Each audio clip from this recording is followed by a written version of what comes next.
సుమన్ టీవీలో మీ business promotions కోసం ఈ కింది నెంబర్ను సంప్రదించగలరు.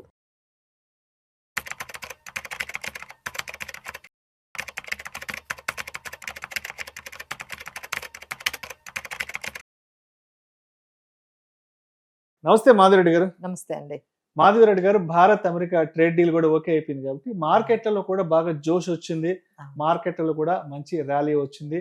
అండ్ అదేవిధంగా ఎఫ్ఐఏలు కూడా మళ్ళీ మన మార్కెట్లలోకి రీఎంట్రీ అవుతున్నారు. సో చెప్పాలంటే మార్కెట్లకి మంచి రోజులు వచ్చాయనిపిస్తుంది. సో ఇది ఇప్పుడు మాధవిరెడ్డి గారు, ఇప్పుడు ఎన్ఆర్ఐలు అనే వాళ్ళు ఉంటారు కదా, మరి ఇప్పుడు ఎన్ఆర్ఐలు కూడా మన ఇండియన్ ఈక్విటీ మార్కెట్ లో ఇన్వెస్ట్మెంట్స్ పెట్టాలన్నా కూడా, అదేవిధంగా మ్యూచువల్ ఫండ్స్ లో ఎంటర్ కావాలన్నా కూడా ఎన్ఆర్ఐలు అనే వాళ్ళకి ఉన్నటువంటి the best investment possibilities, investment entries ఏమున్నాయి ఇప్పుడున్న మన ప్రజెంట్ మార్కెట్ లోకి? సో ఇప్పుడు చాలా మంది అంటే ఈ రీజన్స్ తో కాకుండా వాళ్ళు కూడా జియోగ్రఫికల్ గా డైవర్సిఫికేషన్ కోరుకుంటున్నారండి. ఇప్పుడు అక్కడ ఉన్నా అక్కడే సెటిల్ అవుతున్నా అన్ని ఇన్వెస్ట్మెంట్స్ యుఎస్ లోనే పెట్టుకోవడం ఎందుకు? ఒకే దగ్గర పెట్టుకుంటే రిస్క్ కదండి. అక్కడ కూడా మార్కెట్స్ ఎప్పటికప్పుడు టెక్ డ్రివెన్, ఇప్పుడు మొన్న యాంథ్రఫిక్ వచ్చింది, రాగానే మొత్తం యుఎస్ మార్కెట్స్ అన్ని కూడా డౌన్ అయిపోయాయి. అలాగే ఈ ట్రంప్ ఉన్నంత వరకు కూడా అన్సర్టనిటీస్ కూడా చాలా ఫీల్ అవుతున్నారు అక్కడ కూడా. సో ఇలా కాదు, మొత్తం అన్ని కూడా మనం యుఎస్ లోనే లేకపోతే ఒకే కంట్రీలో పెట్టుకుంటే కాదు, మనం డైవర్సిఫికేషన్ చేసుకోవాలి. దానికి బెస్ట్ కంట్రీ ఏంటంటే యుఎస్ తర్వాత మనకి ఇండియానే మనకి మంచిగా మనకి స్టేబుల్ ఎకానమీ అనేది చూసుకుంటారు కదండి. ఎవరైనా ఇన్వెస్ట్ చేయాలి అంటే పొలిటికల్ గా స్టేబుల్ గా ఉండాలి, అలానే ఎకానమీ అనేది చాలా స్ట్రాంగ్ గా ఉండాలి. ఇక్కడ మనకి స్ట్రాంగ్ జీడిపి గ్రోత్ ఉంది, అలానే లోయర్ ఇంట్రెస్ట్ రేట్స్ ఉన్నాయి, ఇన్ఫ్లేషన్ తక్కువ ఉంది, ట్రేడ్ డెఫిసిట్ తక్కువ ఉంది, అలానే మనకి ఫిజికల్ డెఫిసిట్ కూడా బాగుంది. సో ఇవన్నీ మనం చూసుకున్నట్లయితే India is the best destination after US తర్వాత. లేకపోతే ఇంకొక కంట్రీతో మనం కంపేర్ చేసుకుంటే అన్ని విధాలుగా హైయెస్ట్ జీడిపి గ్రోత్ తో మన ఇండియా ముందుకు వెళ్ళిపోతుంది. కాబట్టి సో అందరూ కూడా ఈ గ్రోత్ స్టోరీలో పార్టిసిపేట్ చేద్దాం, ఈ గ్రోత్ స్టోరీలో మనం కూడా ఉండాలి. ఎందుకంటే next 10 years India is going to rule అని అంటున్నారు. కాబట్టి అలానే మనం 5 deals back to back 5 trade deals చేసుకున్నాం. నాట్ ఓన్లీ యుఎస్, ఈయూతో కూడా మనం మదర్ ఆఫ్ ఆల్ డీల్స్ అని, ఫాదర్ ఆఫ్ ఆల్ డీల్స్ అని, ఇట్లా మనం చాలా ఓపెన్ అయ్యి మన ఎకానమీని ముందుకు తీసుకొని వెళ్ళిపోతున్నాము. సో తర్వాత మనకి ఇప్పుడు 3rd లార్జెస్ట్ ఎకానమీ అవ్వడానికి కూడా చాలా ఛాన్సెస్ ఉన్నాయి. సో ఫస్ట్ యుఎస్, తర్వాత చైనా, తర్వాత ఇండియా. సో మనం ఎందుకు ఈ ఆపర్చునిటీ మిస్ అవ్వాలని చాలా మంది కూడా మన ఇండియా వైపు చూస్తున్నారండి. ఎన్ఆర్ఐస్ కూడా ఇక్కడ ఇన్వెస్ట్ చేసుకోవాలనుకుంటున్నారు. సో వాళ్ళకి ఎన్ఆర్ఈ అకౌంట్ కానీ ఎన్ఆర్ఓ అకౌంట్ కానీ ఉంటుంది. ఎన్ఆర్ఈ అకౌంట్ ఏంటంటే ఎప్పుడైనా వాళ్ళ అమౌంట్ ని బ్యాక్ కి కంప్లీట్ గా తీసుకెళ్లిపోవచ్చు. అలానే దాని మీద ఏదైతే ఇంట్రెస్ట్లు వస్తాయో, బ్యాంక్ మీద ఇంట్రెస్ట్లు ఏవైతే వస్తాయో అవన్నీ కూడా ట్యాక్స్ ఫ్రీ. ఎన్ఆర్ఓ అకౌంట్ ఏంటంటే ఇక్కడ ఇన్వెస్ట్ చేసుకుని ఇక్కడ మేనేజ్ చేసుకోవచ్చు. సో ఇది అందరికీ తెలిసిందే. ఎవరికైతే ఈ ఎన్ఆర్ఓ అకౌంట్లు ఉన్నాయనుకోండి, ఈజీగా ఇన్వెస్ట్మెంట్ అనేది మన ఇండియాలో చేసేసుకోవచ్చు.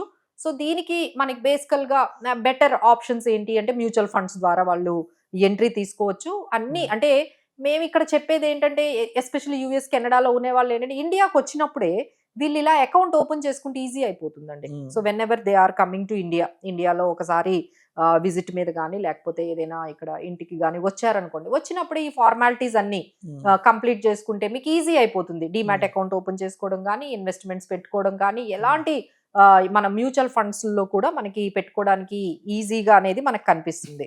సో ఇందులో మనకి బెస్ట్ ప్రోడక్ట్స్, ఫస్ట్ మనం ఏమనుకున్నాము, mutual funds are the best products. ఇందులో మనకి ఈటీఎఫ్స్ ద్వారా పెట్టుకోవచ్చు, తర్వాత డెట్ లోకి వెళ్ళొచ్చు. Then you have different kinds of sectoral thematic funds కూడా వాళ్ళు చూస్ చేసుకోవచ్చు.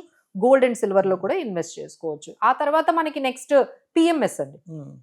సో పోర్ట్ఫోలియో మేనేజ్మెంట్ సర్వీసెస్ కూడా వాళ్ళకి అవైలబుల్ గా ఉంటాయి. డైరెక్ట్ ఈక్విటీ వాళ్ళ అకౌంట్ లోనే అకౌంట్ అనేది ఓపెన్ చేసేసి మేనేజ్ చేసేస్తూ ఉంటారు. ఏఎఫ్స్ కూడా ఉన్నాయి. అలానే గిఫ్ట్ సిటీ.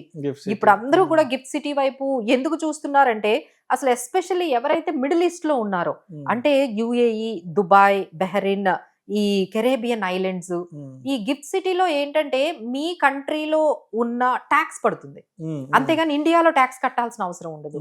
ఎక్కడ ట్యాక్స్ కట్టాల్సిన అవసరం లేదు. మీరు ఏ కంట్రీలో ఉన్నారో మీ కంట్రీలో ఏదైతే ట్యాక్స్ అప్లికబుల్ అవుతుందో అదే ట్యాక్స్ మీకు అప్లై అవుతుంది. ఇప్పుడు ఈ దుబాయ్, యుఏఈ వీటిల్లో చాలా ట్యాక్స్ జీరో అండి.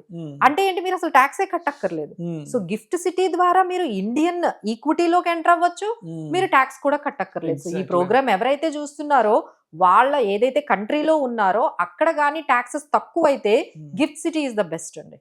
గిఫ్ట్ సిటీ ద్వారా మీరు ఇన్వెస్ట్ చేసుకున్నారంటే మీరు చాలా వరకు ట్యాక్సెస్ ని మీరు తగ్గించుకోవచ్చు. That is the best. ఇది ఓన్లీ ఎన్ఆర్ఐస్ కి అప్లికబుల్ అవుతుంది. So NRIs can do that. అలానే మనకి ఇండియాలో పెట్టుకుంటే మరి మిగతా వాటికి ట్యాక్సెస్ సంగతి ఏంటి అంటే, ఇండియాలో ఏవి అంటే గిఫ్ట్ సిటీ కాకుండా మిగతా అంటే గిఫ్ట్ సిటీ అంటే ఆల్మోస్ట్ 1 crore. ఇది కొంచెం హైయెస్ట్ హెచ్ఎన్ఐస్ కి ఎస్పెషల్లీ ఒక 1 crore, మనకి ఇంకా 1.5 crore పెట్టుకోవాల్సి వస్తుంది గిఫ్ట్ సిటీ ద్వారా వెళ్ళాలి అనుకుంటే. లేదు మేడం మేము మామూలుగా మా దగ్గర అమౌంట్ ఉన్నప్పుడు అంతా మేము కూడా ఇండియాలో మేము ఇన్వెస్ట్ చేసుకోవాలి అనుకునే వాళ్ళకైతే పిఎంఎస్లు 50 lakhs ఉన్నాయి, ఏఎఫ్స్ 1 crore తో ఉన్నాయి. అలాగే మ్యూచువల్ ఫండ్స్ మీరు ఏ అమౌంట్ అయినా పెట్టుకోవచ్చు. బట్ ఏంటంటే ట్యాక్సెస్ మన ఇండియన్ ట్యాక్సెస్ ప్రకారం పడుతుంది. అంటే ఏంటి, మనకి షార్ట్ టర్మ్ అయితే 20%, లాంగ్ టర్మ్ అయితే 12.5%. ఈ విధంగా వాళ్ళకి ట్యాక్సెస్ అనేవి మనకి దాదాపుగా ఇండియన్ ట్యాక్సెస్ ప్రకారమే వీళ్ళకి ఈ mutual funds, equity, PMS, AIF లో ట్యాక్సెస్ పడతాయండి. సో ఇక్కడికి వచ్చిన తర్వాత వాళ్ళు బ్యాంక్స్ ద్వారా ఇన్వెస్ట్లు చేసుకుంటున్నారు, డిస్ట్రిబ్యూటర్స్ ద్వారా, లేదు అంటే మేము ఉన్నాము హెల్ప్ చేస్తూ ఉన్నాము. మాకు కూడా చాలా మంది ఎన్ఆర్ఐస్ వస్తూ ఉంటారు దుబాయ్ నుంచి. వాళ్ళు ఒకసారి ఇండియాకి వచ్చినప్పుడు మమ్మల్ని కలుస్తూ ఉంటారు. మేడం ఈ ప్రొసీజర్ ఏంటి, దీన్ని ఎట్లా చేసుకోవాలి, ఎలా మేనేజ్ చేసుకోవాలి. సో ఇప్పుడు అంతా యాప్స్ వచ్చేసాయి కదండి, అంతా టెక్నాలజీ. మీరు ఎక్కడున్నా సరే ఈజీగా మీరు మానిటర్ చేసుకోవచ్చు, ఈజీగా మనం ఇన్వెస్ట్మెంట్స్ అనేవి చేసుకోవచ్చు. So that is become very easy. తర్వాత ఏంటంటే రియల్ ఎస్టేట్ కూడా బాగా వాళ్ళు ఇష్టపడుతూ ఉన్నారండి. ఎన్ఆర్ఐస్ ఎక్కువగా కూడా హైదరాబాద్ లో కొంచెం గ్రోయింగ్ సిటీ, గ్లోబల్ సిటీ అని చెప్పి పెడుతున్నారు. కానీ ప్రాబ్లం ఏంటంటే మానిటరింగ్ చేయలేకపోతున్నారండి. అక్కడ నుంచి ఇక్కడ మానిటరింగ్ చేసుకోవడం అంటే రెంట్లకి ఇచ్చుకోవడం కానీ, వాటిని అమ్మేటప్పుడు కొనేటప్పుడు వాళ్ళు ఇక్కడ ఉండరు కదా. సో ఇవన్నీ చూసుకోవడం, మానిటరింగ్ చేసుకోవడం అనేది ఫిజికల్ గా మనకి కష్టం అవుతుంది వాళ్ళకి బాగా. అండ్ ఇంకోటి ఏంటంటే రెంటల్ ఇన్కమ్ 4-5% కన్నా వాళ్ళకి వర్కౌట్ అవ్వట్లేదండి. So they are also not happy with this 4-5% of. అంటే మీరు 2 కోట్లు పెట్టి ఒక ఫ్లాట్ కొంటే అది 30-40 వేలు, లేదు అంటే మహా అయితే 70 వేలు రెంట్ వస్తుంది.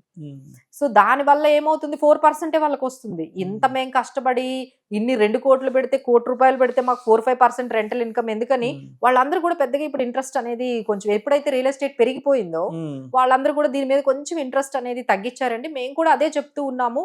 ఎందుకంటే ఈ అంటే అమ్మడం కొనడం అంత ఈజీ కాదండి రియల్ ఎస్టేట్ లో.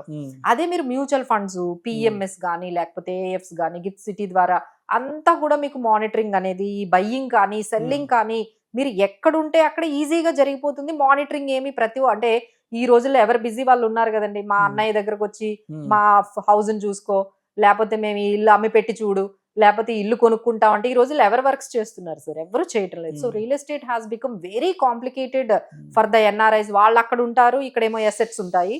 సో మేనేజ్ చేయడం అనేది కొంచెం టఫ్ అవుతుంది. సో అందరూ కూడా కొంచెం ఇవి ఈజీగా ఉంటాయి, అలానే మంచి రిటర్న్స్ వస్తున్నాయి కదండి. మినిమం 12% అయినా మనకు వస్తున్నాయి. సో 12%, 15% రిటర్న్స్ అనేవి ఇక్కడ బాగున్నాయి. కాబట్టి ఇటువైపు ఎక్కువగా మొగ్గు చూపిస్తున్నట్టుగా అంటే రియల్ ఎస్టేట్ తో కంపేర్ చేసుకుంటే వీటి మీద. ఎందుకంటే లిక్విడిటీ బాగుంటుంది, ఎప్పుడంటే అప్పుడు అమ్మేసుకోవచ్చు, కొనుక్కోవచ్చు, ఈ పర్టికులర్ మానిటరింగ్ కూడా ఈజీగా ఉందని వాళ్ళు ఎక్కువగా ఇన్వెస్ట్ ఇక్కడ చేస్తున్నారండి.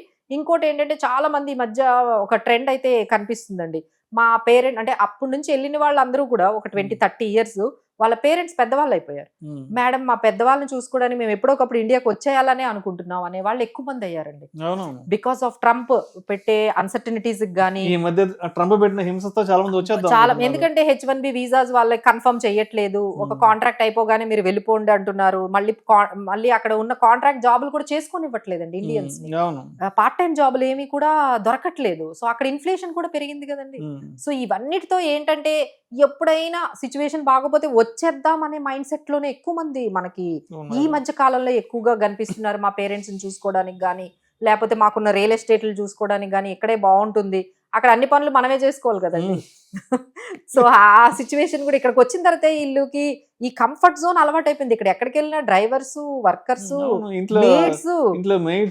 మేడ్స్ అక్కడ అన్ని మనమే చేసుకోవాలి. ఇక్కడ అసలు 15,000కి 20,000కి మనకి ఎంత ఈజీగా అంతా కూడా కంఫర్ట్ జోన్ లో ఉన్నాము. ఇదేదో బాగుంది, మనం రిటైర్మెంట్ అయిన తర్వాత బాగా సంపాదించేసుకొని ఇక్కడికి వచ్చేద్దాము అనుకునే వాళ్ళకి కూడా చాలా ఆపర్చునిటీస్ అయితే ఉన్నాయండి. So NRIs can think of అంటే డైవర్సిఫికేషన్ కూడా అన్ని యుఎస్ లోనే పెట్టకుండా కొంచెం ఇండియాలో ఇండియన్ స్టాక్ మార్కెట్స్ కూడా మీరు చెప్పినట్టుగా ట్రేడ్ డీల్ వల్ల కొంచెం ముందుకు వెళ్తున్నాయి. కాబట్టి they can see these kind of options కూడా. ఎవరైతే యుఎస్ లో అంటే ఇండియాకు వచ్చేసారో యుఎస్ లో కూడా ఇల్లులు ఉన్నాయండి, వాళ్ళందరూ కూడా కొంచెం ట్యాక్స్ టైంలో చూపించాల్సి ఉంటుంది. So they have to be very careful about these taxation issues కానీ, లేకపోతే అకౌంట్ ఓపెనింగ్ విషయంలో కానీ, తర్వాత మంచి ప్రోడక్ట్ ని చూస్ చేసుకునే విషయంలో కానీ కొంచెం జాగ్రత్తగా ఒక ఎక్స్పర్ట్ Right. ఒపీనియన్స్ తోని వెళ్తే మాత్రం that could be very great for NRIs అండి. Right thank you so much Madhavi Reddy గారు. ఎన్ఆర్ఐలు అనే వాళ్ళకి ఇండియన్ ఈక్విటీస్ లో కానీ అదేవిధంగా ఇండియన్ మ్యూచువల్ ఫండ్స్ లో ఇన్వెస్ట్ చేయడానికి ఉన్న ద బెస్ట్ పాసిబిలిటీస్ గురించి చాలా చక్కగా తెలియజేస్తే thank you so much madam. Thank you.